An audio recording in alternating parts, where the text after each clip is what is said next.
ำสารวันงามธรรมศาสตร์งามต้นตาดโขดหินผาสันเหมือนดังอยู่แดนสวรรค์ส่วนใจฝันเสน่หาสุขเกินดวงใจเมื่อได้สมความงามสารวันดินแดนแห่งอุทยาน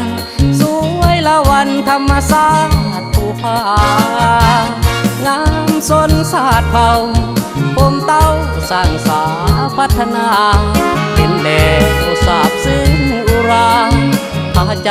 ซึ้งสมสุขสันต์สารวันกินนั้นหัวใจขาหล่นพบน้องหน้ามนคนดีกิริยาอ่อนหวานสองเฮานัดกันบันทึกใจด้วยคำสาบานว่าจะหาผูกพันชั่วชีวันบ่มีลืมว่าฝากเสียงเพลงมาเป็นเพื่อนใจกับน้องคนดีน้องจงสดชื่นชีวิตอย่าได้มีโศกเศร้าโศกายังจำมั่นยังยืนยันในคำสัญญาจะมาอยู่กับน้องแก้วตาร่วมพัฒนาสารวันบ้านเฮา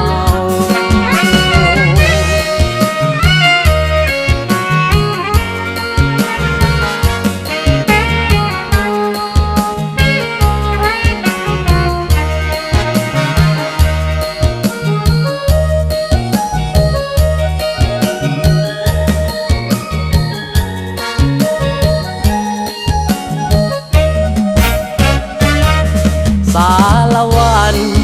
กินนั้นหัวใจขาหล่นพบน้องหน้ามนคนดีกิริยาอ่อนหวาน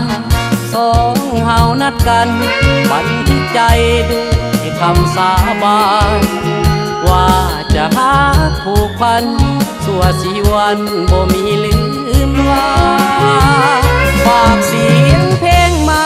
เป็นเพื่อนใจกับน้องคนดีน้องจงสดชื่นชีวิตอย่าได้มีโศกเศร้าโศกา